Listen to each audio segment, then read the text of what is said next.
Well, now for the O scale modeling segment tonight, our host is David Schultz.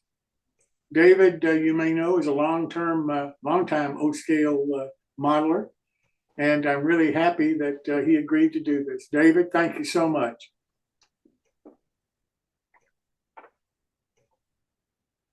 See here. All right, we're doing this by iPad. So we're going to be struggling a little bit with the technology because I'm not a tech guy. Anyway, I thank you, Jim. I appreciate it. I sometimes feel I was standing in a line of O-scalers and they said, who wants to volunteer to do this? And everybody around me took one step back. So that's how I look around at some of the people that are on this show. And it's like, oh gosh, I don't know if I'm qualified to speak about quality of modeling, but here we go. Anyway, I thought for the first show, I've got some subjects I'll be bringing up in future shows, but I thought tonight I'd just start with a little bit of an introduction to myself and then a little explanation about what O-scale is all about. So anyway, I unlike a lot of people, I didn't exactly start off modeling trains. I built truck models at a very young age. My father owned a trucking company, and of course, I'd run to the local hobby shop at about 9 years old, and I'd buy AMT truck models. They were about $5, I think, back then. And the other day I was in the store, and I think they're around $40 some now. So I would build these truck models, and I was always fascinated with the amount of detail. In fact, I used to show my father the engine in every truck model, and he could tell me what engine it was because of the detail. Well, my grandfather worked for the railroad, and I was fascinated with trains. And of course, I got a Lionel train set for Christmas, and I was fascinated with that too. But the level of detail just wasn't anything that I was interested in. But I still played with the Lionel trains for years and get the catalogs and look through it and add to it. Well, probably, I want to say late 70s, I was invited to a model railroad flea market, and I'd never heard of such a thing. I'd been to other flea markets as such, but never one specifically for model railroading. And I went up to Fargo, North Dakota, because I live in Duluth now. But anyway, went to Fargo to this train show, and there was probably 20 tables at this show, which is very minute compared to the shows around. But that is the most Lionel I had ever seen in my life, and most model trains I'd ever seen in my life. 20 tables, good heavens. So I looked around, and there was a guy there who had Lionel trains, but he had modified them to O-scale. And I thought, well, this is absolutely fantastic because he's actually adding detail, kind of like my truck models. And these run. So, God, it's the best of both worlds because my truck models would just sit on a shelf and collect dust. So I got to talking to him, and I went back home, and I decided the Lionel wasn't as bad as what I originally thought. But later on, I ended up going to an O-scale show down in the cities, and that one actually had probably 50 or 60 tables to it, and it was strictly O-scale. And that was the end of the Lionel. When I was comparing my Lionel stuff to what the O-scale community had, and I think the biggest difference was probably the Lionel caboose. I put that up against an Atlas bay window, or not a bay window, a wide vision caboose, and I don't know where Lionel came from, thinking that was kind of O-scale, because that O-scale Atlas caboose just dwarfed that Lionel caboose. So went home and decided to sell it all off. Well, in the meantime, I started buying O-scale stuff and, of course, kits. And the railroad started calling, and I decided to go work for the railroad. So for the next 30 years, of course, I worked for the Wisconsin Central, and then eventually the Canadian National, and they bought it out. I spent 30 years on the railroad. So there wasn't a lot of modeling going on there between the railroad and raising a family and buying houses and just life in general. There wasn't a lot of O-scale, but I fit it in. I learned to carry a briefcase with me to work. I would bring tools with me. I'd bring glues and stuff. I'd sit in the hotel room and build what I could out of a briefcase. And so anyway, that's kind of my background. I retired here 2 years ago. And so now I'm really kicking it into high gear. But anyway, a little history on the O scale thing, and I'm not an expert on this, so somebody can correct me if I'm way off mark. But O scale started probably with Lionel or something in that fashion. And of course, they used the same kind of track that was used over in Britain, which comes out to be about 5 foot in American. And of course, that transferred over to O scale because they started importing track out of Britain, who of course was using the metric system. And theirs is, it scales out in English to 1/43rd. So the American manufacturers, decided that, okay, well, we'll just use that 5 foot track because we can import that, and we'll have to make the trucks a little bit wider to accommodate the wider track. But I don't know if they thought nobody's going to care and nobody's going to notice. So anyway, Lionel, of course, used it on their track. I know that, some of my earliest recollections of O scale are Atlas. Of course, all their stuff came running on 5 foot track, probably because it was made in Austria. And I'm not sure exactly when it started, but somewhere somebody decided, well, let's go to 17/64ths, because then the models will scale up and they will actually fit the track that'll be close to the 4 foot 8.5 that actual railroads are. And I know that Carl Owl did it, and he was manufacturing this stuff back in World War II. But the 17/64th movement apparently required a little too much math, and it kind of failed. But it must have infected some people because they decided, no, instead of scaling the models up, let's bring the track within. So they moved the track into the proper 4 foot 8.5, and originally, I believe, called it Q scale. And the Q scale thing was kind of the starting point. And somewhere in the history, it switched to the Proto 48. And it started gaining speed. Now, when I got involved in Proto 48, I had bought a small lathe, and there was an article, I don't remember the magazine, but it talked about the proper wheel profile. So I grabbed my lathe and a bar of round stock mild steel, and I started turning wheels for my Atlas F units.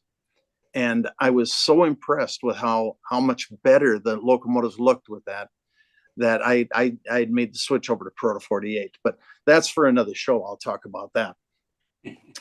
Anyway, back to the model truck thing. I love the amount of detail that was in those trucks, and I decided that this is what I'm going to do in O scale. I'm not going to build a empire in as much as I'm going to take a single car and I will add all the detail that I can to this model.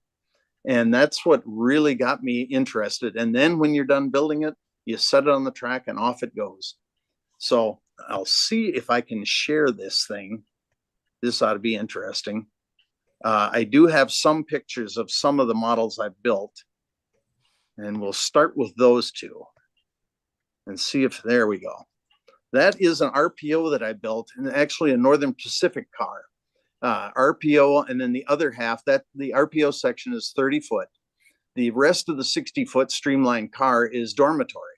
And the NP actually had these cars. Well, anyway, I built the overhead sorting bins. I built the pigeonholes you see on the end there, and the tables. The mail sacks are constructed. The floor is just wood planking. And this is the kind of thing that I really enjoy, is to make that look like an actual car. And then this is another car that I built that is roomettes. It's got its little folding hopper in the chair, and it was meant for single passengers, business people traveling from one city to the next, so they could sit in the room by themselves. It wasn't really meant for a family. So anyway, that's some of the models that I've built using talking about the level of detail. And of course, I find that in O scale, it's so much easier. I have seen impressive HO models built with this kind of level of detail, but if I don't bring my jeweler's loupe with me, I really can't enjoy it. So I enjoy the O scale so much better. Let's see what else I got on here. Okay, well, we'll switch to the I never thought when I had decided to go to to O scale over the Lionel. I would never own a piece of Lionel ever again. And then lo and behold, good old Lionel comes out with scale cars. And when I originally saw this car, I thought, that is a ridiculous paint job on there. This is back when I didn't know as much about the NP as I do now. I thought that's a ridiculous paint job, but I can always take it home and repaint the car. Well, I got it home and got out my book on Northern Pacific, and lo and behold, not only was the lettering absolutely correct on this car, but they used the same number. So I trust they used that photograph to make this car. Now, I've still got the Lionel trucks on there and the Lionel couplers, but Lionel also made it very easy to convert that car. So I will, in the future here, convert that devil and make it more O scale. I'm trying to think of, let's see, I'm trying to think what else I was going to talk about here. Like I say, it's kind of my first one. I've got other shows planned here in the future. Let's see here. I guess that's going to be about it. I've talked about what brought me into the scale.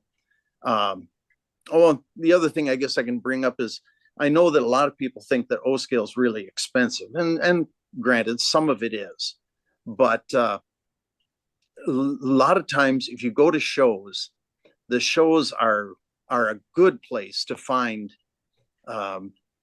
cheaper and sometimes broken models. If you got the time to fix them, you can do that. So here's the shameless plug. This is one of the shows that I enjoy attending quite a bit, is the March Meet in Chicago. It's one of the largest in the nation. And when I originally heard about the March Meet, I thought, yeah, okay, it's going to be a bunch of high dollar brass, nothing that I'm really going to be able to afford. Well, of course, I went there and absolutely the opposite was true. I found stuff that was quite affordable. I found a few broken items that were pennies on the dollar to buy, and I took them home and fixed them and added them to my collection. So it's really a good show. It's March 14th, 17th. There are other shows. Unfortunately, in my position, I can only make one show a year, and I got to make it a dandy. And this one's closest to me. I'd love to go out and see some of the East Coast shows. I'd love to go to the West Coast shows, but unless I become a little wiser with my money, I'm probably not going to get out there to see those shows. But anyway, I will. Future shows, I'm gonna talk about the space that Lionel, that O scale takes up. I know that a lot of people think you've got to have a warehouse, and I've got a couple of layouts that I'm going to feature in future shows. My son has a layout in his basement, which is 25 by 30. And from the photographs, you'd swear that it was a huge model railroad, but it's basically crammed in. And my layout is even smaller. Mine is 21 by 14. So my layout is much smaller, but you follow John Armstrong's suggestions of, view blocks and mirrors and such, you can make it look much larger. So that's a future show. And then I've got a friend of mine over in Fargo that I'm going to talk about some of the stuff that he has built for, I doubt that he's got $100 in any one model. He has built stuff. And I told Jim the other day when I talked to him, I said, this guy could walk into a beauty salon and come out holding 3 items that would look great on O scale, because this one looks like a, part of a tank car or something. So he's just fantastic when it comes to that kind of thing. And then another show I'll be talking about is 3D printing. And I do have one picture of that I'd like to show you guys, because I'm absolutely astonished at what level 3D printing is already worked up to. This little caboose is a 3D printed model, and everything about it's 3D printed. Now we talked him into removing the grab irons and just including a strip of wire that you can bend the grab irons, because they were a little bit heavy duty. Same thing with like the ladder, but still, I thought I would show just a 3D printed caboose, and I'm astonished at the quality of these things at this point in time, and I know it's only going to get better. But that once again will be for another future show. So anyway, I will hand her back over to you, Jim. That's kind of my introduction to what my shows are going to be about. I promise they'll be a little more organized next time around. So thanks again, Jim. And if anybody is interested in looking up more about O-Scale, they can go to that O-Scale Central, the sponsor of this. They've got a lot of good information on there. They've got O-Scale people listed on their dealership list. So you can kind of get a good feel for what's going on out there in the world. It's maybe not what you think, but hopefully we can introduce some new people to O-Scale. And I know we've got a few O-Scalers on the show. So anyway, back to you, Jim. Thank you, everyone. We'll talk to you next month.